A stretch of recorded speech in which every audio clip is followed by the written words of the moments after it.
ओम शांति यदि मूल्य तारिका बिया 15 मेरा मेरा बाप तरसवंगा मीठे मीठे लाल ये ज्ञान वडे वडे जो आता हर एक पंहिंजे लाइ कमाई कंदा आहिनि ताकि ॿियो कंहिंजो बि ख़्याल न करणो आहे। पंहिंजी हिन देह खे बि भुलिजी करे कमाई में लॻी वञो।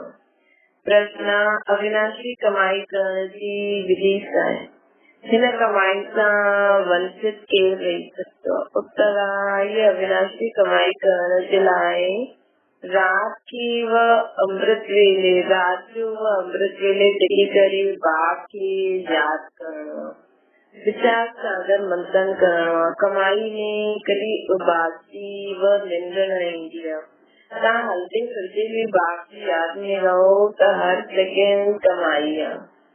तव्हांखे इंडिपेंडेंट पंहिंजे लाइ कमाई करणी आहे। जो हुन विनाशी कमाई जे लोभ में ज्यादा वेंदा आहिनि वो हिन कमाई सां वंचित थी वेंदा आहिनि। गीता जाग सजनियो जाग। ओम शांति। ॿारनि गीत ॿुधियो, बुद्धि में वेठो, साधन चओ या बाप चओ, उन्हनि खे पतियुनि जो पति छो चइबो आहे? अंग्रेजी में ब्राइट भी चवंदा आहिनि। श्री बाबा खे पतियुनि जो पति छो चइबो आहे? अंग्रेजी में ब्राइट भी चइबो आहे। साजन खे ब्राइट रूम चइबो आहे। हू आहे निराकारी साजन। हिते साकारी साजन जी कोई ॻाल्हि कोन्हे। निराकारी साजन खे बि सजनियूं जरूर खपनि, न त निराकार साजन भी सजनी बिगर रचना कीअं रचंदो? ॿार जानता आहिनि कि वह निराकार की सजनी द्वारा रचना रचंदा आहिनि। वह परम पिता परमात्मा इन में प्रवेश करे सभिनि खे जगाईंदा आहिनि। बरोबर नवयुग अर्थात सतयुग सचखंड में वञण लाइ असां हिते आया आहियूं। पुराणो युग चइबो आहे कलयुग खे। तव्हां ॿारनि खे अनुभव थींदो आहे, थिए थो। असां हिते आया आहियूं ज्ञान सागर वटि रिफ्रेश थियण लाइ, सम्मुख धारणा जे लाइ आया आहियूं। ॿारनि खे सम्मुख जेतिरो मज़ो ईंदो आहे ओतिरो सेंटर्स ते न ईंदो आहे। तव्हां ॿार सम्मुख आहियो ऐं सेंटर्स वारा दूर आहिनि। इहे ॿारनि खे सम्झायो आहे कि हर हिकु आत्मा रखी आहे ऐं परम पिता परमात्मा इन तन में रखी आहे न, उन्हनि खे चइबो आहे परम पिता परमात्मा। आहे त आत्मा न, उन्हनि खे चइबो आहे परम पिता परमात्मा। आहे त वो भी आत्मा ही सदैव परे ते परे रहण वारो आहे। भगवान खे जॾहिं यादि कंदा आहियूं त नज़र जरूर मथे वेंदी आहे। ओ परम पिता परमात्मा रहम करो। सभिनि खे पतो आहे कि वो मथे रहण वारो आहे। बाप पंहिंजे मुक़रर किए हुए रथ में आयो आहे। चईंदा आहिनि मां कल्प कल्प हिन में रथी थींदो आहे। शुद्धी हिन ब्रह्मा द्वारा ब्रह्मण को स्थापना कंदो आहे। अगरि श्री कृष्ण जे तन में अचां त पोइ दैवी को थी वञे न, सत्युग थी वञे। श्री कृष्ण जो शरीर सत्युग में हूंदो आहे ओड़ो, श्री कृष्ण जो ओड़ो शरीर सत्युग में हूंदो। ॿार सम्झंदा आहिनि असांखे बेहद जो बाप वेही जिन कालनि जो ज्ञान ॾेई त्रिकालदर्शी ठाहिनि था न, ड्रामा जे आदि मध्य अंत जो ज्ञान ॾियनि था न, जो घड़ी बीती चुकी वो हूबहू रिपीट थींदी। जीअं लक्ष्मी नारायण जो राज्य हुयो वो रिपीट थींदो न, क्राइस्ट जो भी पंहिंजो पाठ रिपीट करणो आहे। वो हुन ई नाम रूप देश काल में अचण वारा आहिनि। तो क्राइस्ट भी हुन ई नाम रूप देश काल में अचण वारा आहिनि। पासे में मां भी पंहिंजे निराकार रूप बदली करे साकार रूप में आयो। जरूर मनुष्य तन में ईंदमि तॾहिं त ॿुधाईंदमि न। शास्त्र में त कथम सरदार लिखी छॾियो अथनि। सर्वव्यापी जे ज्ञान सां सम्झंदा आहिनि कि वो सभिनि में प्रवेश कंदो आहे। हाणे बाप स्वयं चईंदा आहिनि सजनियूं मां आयो आहियां तव्हांखे जगाइण। बाबा जी शिव साजन थी करे सभिनि सजननि खे जगाइण आहिनि न बाबा।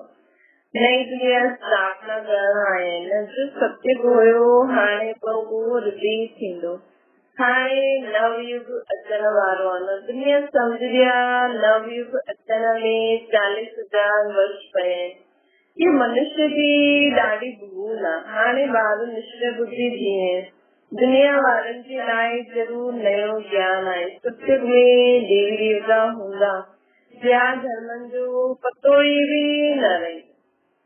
हाणे ॿिया सभु पुराणा धर्म आहिनि। नयो देवी देवता धर्म गुम थी वियो आहे। पोइ हाणे हुन नए धर्म जी स्थापना थिए थी न। देवता आहिनि जा कुझु न कुझु चित्र आहिनि। सम्झंदा आहिनि सत्य में बरोबर राज्य कंदा हुया न। उते तव्हांखे पतो न हूंदो कि लक्ष्मी नारायण खां पोइ कोई राम जो राज्य ईंदो। जो कुझु थींदो वेंदो आहे तव्हां ॾिसंदा वेंदा आहियो। पोइ चईंदा आहियो एडवर्ड जी फर्स्ट सेकेंड थर्ड। पुठियां वारनि खे मालूम पवंदो आहे कि फर्स्ट सेकेंड थर्ड थी करे विया। अॻियां पोइ कॾहिं हूंदा इहे न ॼाणंदा आहिनि। ड्रामा जो पार्ट इमर्ज थींदो वेंदो आहे न सभिनी आत्माउनि में। ड्रामा जी नॉलेज बाबा ही सम्झाईंदा आहिनि। उहा भक्ति मार्ग जी तीर्थ यात्रा बिल्कुलु न्यारी आहे न। ज्ञान पापों वर्षे खे यादि करो। हाणे तव्हां ॼाणंदा आहियो सत्य में एतिरो समय राज्य कयो। पोइ त्रेता में राम सीता राज्य कयो। ॿारनि जी सीन सिनरी ॾिसण में ईंदियूं आहिनि। तव्हां 84 जन्म पूरा कया। इहे बुद्धि में इहा आहे नई नॉलेज। असां अलॻि अलॻि नाम रूप में पंहिंजा 84 जन्म पूरा कया आहिनि। ये नई नॉलेज आहे न। बाप थींदो आहे मां कल्प जे संगम युग ते ईंदो आहे। हिन संगम ते परम पिता परमात्मा रखी रहिया आहिनि। असां रखी आत्मा खे वापसि वठी वञा आहिनि। हिन समय बाबा बि अची करे रखी रहिया आहिनि। सभिनि आत्माउनि खे वापसि वठी वञण लाइ असां सभु वठी आहियूं। पंहिंजे खे आत्मा सम्झो। तव्हां ॿार घड़ी घड़ी भुलिजी वेंदा आहिनि। असां आत्माउनि 84 जन्मनि जो पाठ वॼायो। हाणे बाबा आया आहिनि असांखे सॼो राज थो सम्झाए। पतित सां तव्हां समान आप समान पावन।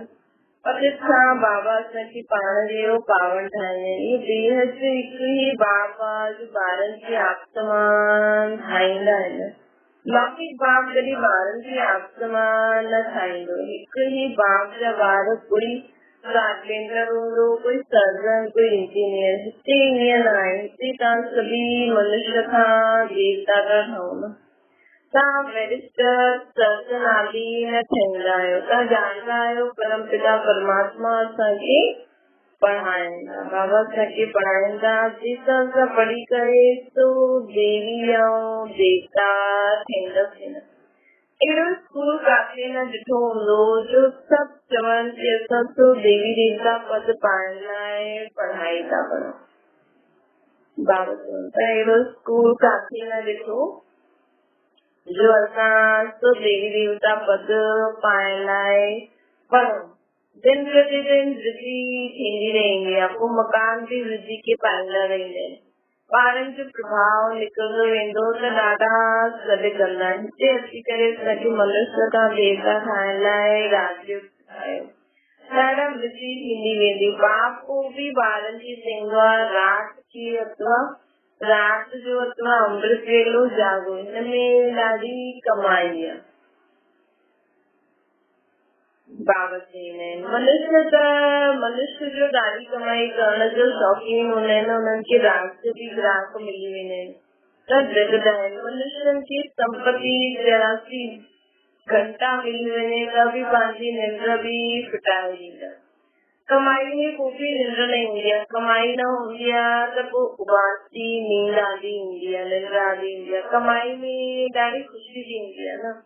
पैसा वधाइण ई मनुष्य प्रयत्न कंदो रहंदो आहे कि असां सुखी रहूं। बाक़ी पेट त हिकु रोटी मंगदो आहे न। तव्हां ॿारनि खे हिन दुनिया में ममत्व न रखिणो आहे। ज्यादा लोभ में न अचिणो आहे। बाबा असांखे हिन दुनिया में रहंदे बि ज्यादा लोभ में न अचिणो आहे। हुन में बि बुद्धि जो भॼंदो आहे न। वो अविनाशी कमाई सां वंचित थी वेंदसि। न त हिन कमाई जो ॾाढो ख्याल रखणो खपे। असांजी 21 असांजी कमाई सेकंड बाय सेकंड आहे।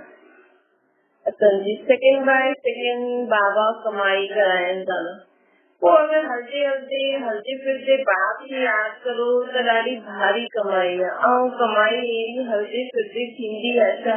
ये त वंडरफुल कमाई आहे न। इंडिपेंडेंट पंहिंजे लाइ कमाई कंदा आहियो। लौकिक बाप खे ॿारनि जो ख्याल रहंदो आहे।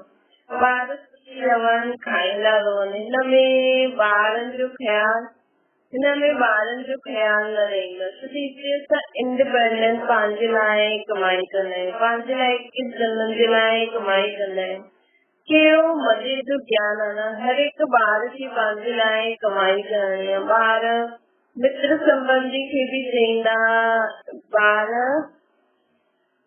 मित्र संबंधी खे बि यादि न करणो आहे। पंहिंजी हिन देह खे बि यादि न करणो आहे। सिर्फ़ खुद खे आत्मा सम्झी बाबा खे यादि करणो आहे। पंहिंजी हिन देह खे बि यादि न करणो आहे। बाबा खे भले हिन देह में अचिणो पवंदो आहे, परंतु आहे त देही अभिमानी न। हिन समय देह में ईंदा आहिनि, अची करे त आत्माउनि खे नॉलेज ॾींदा आहिनि। असां सहज कमाई जो रास्तो ॿुधाईंदा आहिनि। अगरि तव्हां प्रैक्टिस कंदा रहो त ॾाढी कमाई करे सघंदा आहियो। बाबा बि प्रैक्टिस कंदा आहिनि। बाप खे यादि करो त आदत पइजी वेंदी। पंहिंजे खे भुलिजी करे शिव बाबा खे यादि कंदा रहो। शिव बाबा हिन में प्रवेश कंदा आहिनि। ये बाबा सम्झाईंदा आहिनि, मां ब्रह्मांड जो मालिक आहियां। लौकिक बाप जा ॿारनि खे रहंदो आहे न कि असां बाप जी मिल्कियत जा हक़दार आहियूं। त हिन ब्रह्मा बाबा खे बि रहंदो आहे कि मां बि ब्रह्मांड जो मालिक आहियां। बाबा जी प्रविष्टा आहे न त वो नशो रहंदो। असां ब्रह्मांड जा मालिक आहियूं, प्रॉपर्टी जा बि मालिक आहियूं न। शिव बाबा खुद त विश्व जो मालिक न थींदो आहे। मां ब्रह्मांड जो मालिक त विश्व जो बि मालिक आहियां। ब्रह्मा बाबा खे नशो हूंदो आहे कि मां ब्रह्मांड जो बि ऐं विश्व जो बि मालिक थींदो आहे न।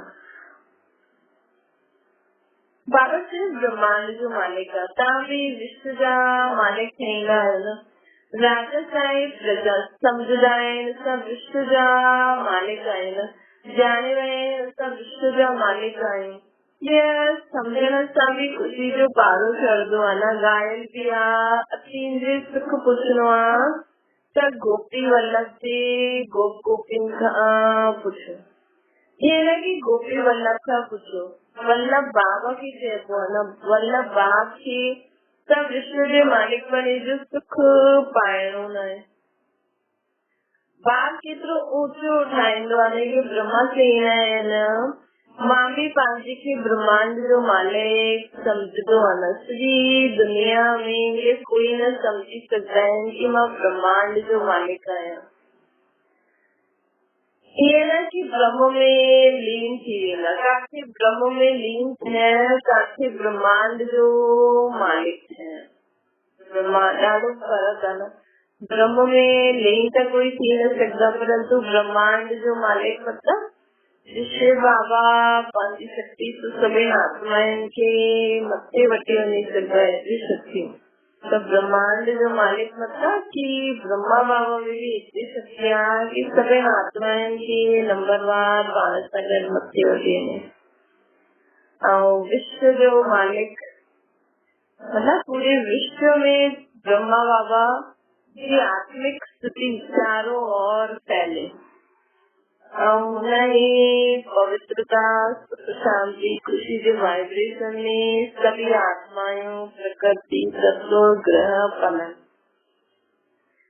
जानता है बाबा से कि विश्व जो मालिक है न कुछ बात चाहिए जागो सजनी मां हर एक गाल ताकि नहीं समझाया तो शुद्धता ब्रह्मांड जा मालिक न ठया है। वो पाठ बजायो बाबा हर एक गाल असांखे नहीं समझाईंदा न छा तव्हां ब्रह्मांड जा मालिक न हुयो। बाबा तक प्रश्न न पुछनि छा तव्हां ब्रह्मांड जा मालिक न हुयो पोइ पाठ वॼायो हाणे पोइ ब्रह्मांड जो मालिक ठहो था न पोइ तव्हां विश्व जो बि मालिक ठहींदा न ये याद स्थाई रखणी आहे हिनखे चइबो आहे विचार सागर मंथन इन सां तव्हांजो ख़ुशी जो ॿारो ॾाढो चढ़ंदो ये त निश्चय करणो खपे कि असांजो बाप आहे न बाप जे सवाइ अहिड़ी ॻाल्हि कोई सम्झाए न सघे त अॼु असांखे नशो चढ़ाइणो कि असां ब्रह्मांड जा बि मालिक आहियूं ऐं विश्व जा बि मालिक आहियूं बाप जे सवाइ अहिड़ी ॻाल्हि कोई सम्झाए न सघे दिल में नोट करणु खपनि हिते नोटिस वठंदा आहिनि स्मृति में रखण लाइ नोट्स वठंदा आहिनि स्मृति में रखण लाइ कोई इहे कम न ईंदा बैरिस्टर वटि ॾाढा किताब रहंदा आहिनि शरीर छुटो खलास पतो न ॿिए जन्म में छा ठहींदा तव्हां ॿारनि जी हिकु ई पढ़ाई आहे तव्हां ॼाणंदा आहियो स्वयं ब्रह्मांड जो मालिक बाप असांखे ब्रह्मांड ऐं विश्व जो मालिक ठाहिनि था न पोइ बि ख़ुशी जो ॿारो छो न चढ़ंदो आहे बाबा सम्झाईंदा आहिनि गीत घर में पंहिंजे खे रिफ्रेश करण लाइ रखणा खपनि कोई सम्झंदा आहिनि ज्ञान में पंहिंजे खे कोई सम्झंदा आहिनि ज्ञान में अचण सां कि घाटो पइजी वियो आहे घाटो फ़ाइदो त पुराणी दुनिया में आहे ई अॼु कोई वज़ीर आहे कि सूट अॼु केरु वज़ीर आहे शूट कयो त खलास वज़ीर के शूट कयो त खलास सभिनि खे घाटो पइजी वेंदो न कंहिंजी दॿी रही धूल में कंहिंजो सभिनि जो घाटो थी वियो सिर्फ़ु तव्हां ॿारनि खे सुधार करण जे लाइ फ़ाइदो आहे न भविष्य में तो बि 21 जन्मनि जे लाइ बाक़ी सॼी दुनिया घाटे में आहे न ये सभु रुंड जी माला ॾिसल आहिनि न रुंड जे पाणी ॾिसल आहिनि ये सभु रुंड जे पाणी ॾिसल आहिनि अमृत कृष्ण समान कंहिंखे बि मालूम न आहे ये सभु मिट्टी में मिली वेंदो सभु जो माण्हुनि जो धन संपत्ति आहे जो अञा ताईं बाबा जे कार्य में नथा लॻाइनि ये सभु कुझु मिट्टी में मिली वेंदो न सभु कब्र तव्हांखे भस्मीभूत थियल पिया आहिनि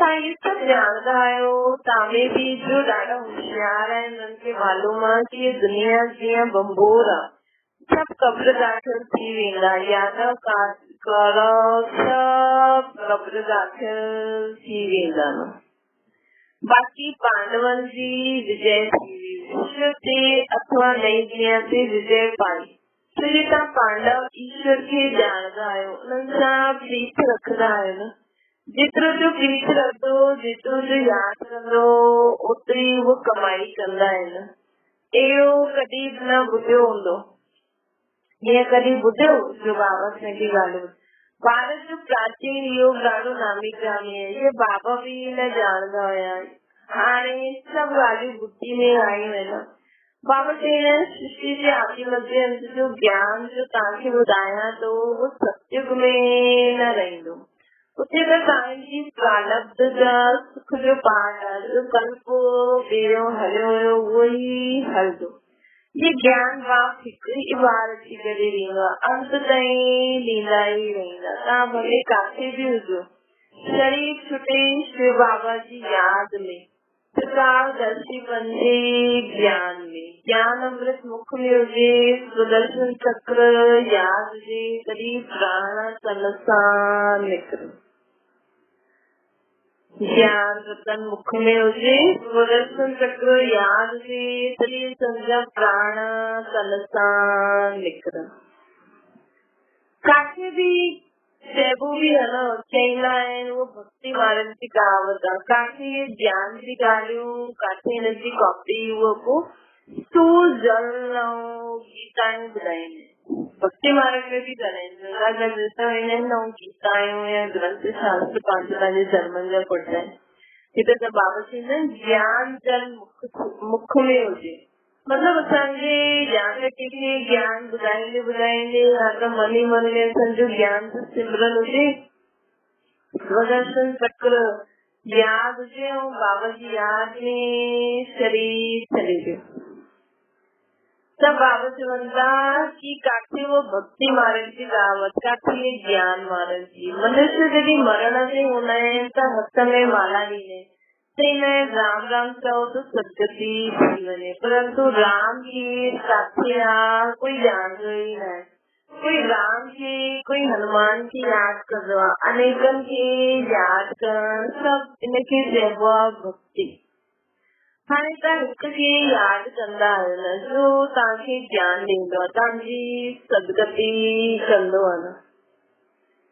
त बाबा चवनि था अच्छा मीठी मीठी सुठी नंढी ॿारनि सुठी माता पिता बाप दादा जो यादि प्यार ऐं गुड मॉर्निंग।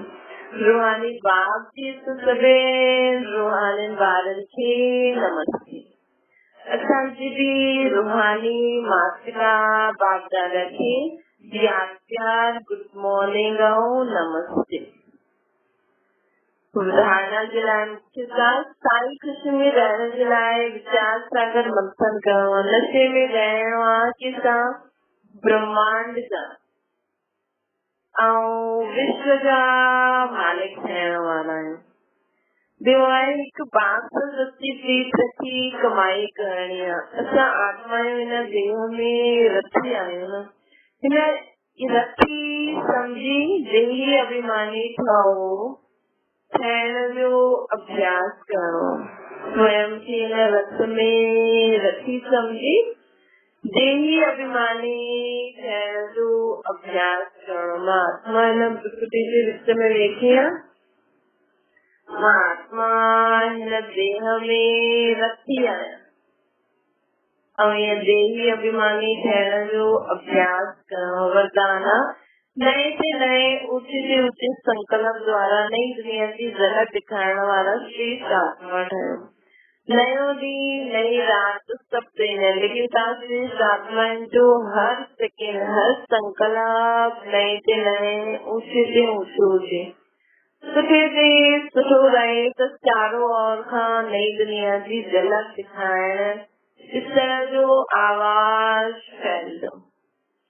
अगर असांजो हर सेकेंड हर संकल्प नए से नए ऊंचे से ऊंचो सुठे से सुठो हूंदो त चारों ओर खां नई दुनिया जी झलक इस तरह जो आवाज फैलंदो। कंहिं न कंहिं खे साक्षात्कार थी वेंदो ऐं नई दुनिया में अचण जी नई दुनिया में अचण जी तयारी में जुटी वेंदा।